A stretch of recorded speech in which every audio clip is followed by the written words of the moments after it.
तिचं काम आपण करू शकलो तर पुढचे 25 वर्ष आपल्याला कोणी हलवू शकणार नाही।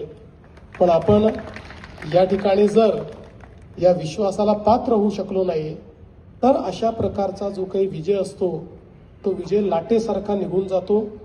बघा, आपण जर आपले नेते माननीय मोदीजी यांच्याकडनं काही शिकायचं असेल तर कुठल्याच विजयानंतर मोदीजी एकही दिवस शांत बसलेले आपल्याला पाहायला मिळत नाही। दुसऱ्या दिवशी ते कामी लागतात आणि पुढच्या 5 वर्षाचं त्या ठिकाणी विकासाचं नियोजन ते करतात। तसंच आपल्याला पुण्याचं पुढच्या 5 वर्षाचं विकासाचं नियोजन करायचंय। पुढच्या काळामध्ये महापौराच्या निवडणुका होतील, स्टँडिंग कमिटी तयार होईल, वेगवेगळ्या समित्या तयार होतील।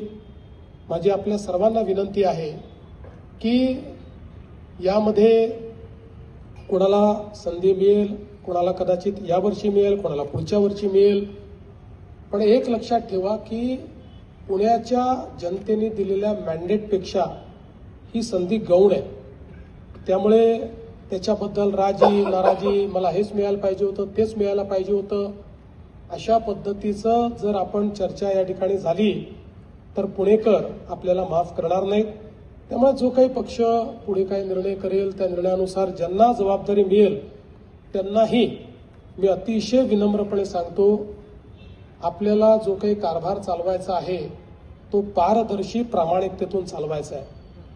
महानगरपालिका हा काही आपला कमिशनचा धंदा नाही, महानगरपालिका हा आपला व्यवसाय नाही, महानगरपालिका सामाजिक आर्थिक परिवर्तनाचं एक उपकरण म्हणून या ठिकाणी आपण आपल्या हातामध्ये घेतलेला आहे।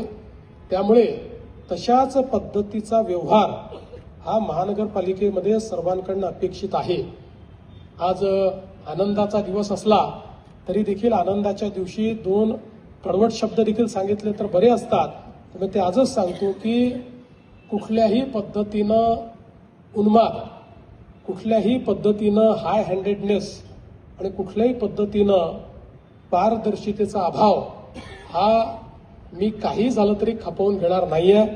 त्या संदर्भात कोणी किती मोठा असला तरी देखील आता या जनतेच्या मॅन्डेटपेक्षा मोठं कोणी नाही। बघा, आपल्याला हे जे मॅन्डेट मिळालं आहे हे मॅन्डेट खऱ्या अर्थानं लोकांनी सांगून दिलं आहे की तुमच्याकडनं आमच्या अपेक्षा वेगळ्या आहेत आणि म्हणून आपण जर त्या अपेक्षा पूर्ण करणार नसलो तर त्या जागेवर राहायचा आपल्याला अधिकार असणार नाहीये। आणि म्हणून पुन्हा सगळ्यांना सांगतो की आपल्या व्यवहारामध्ये, आपल्या महानगरपालिकेच्या संचालनामध्ये आपल्याला पारदर्शिता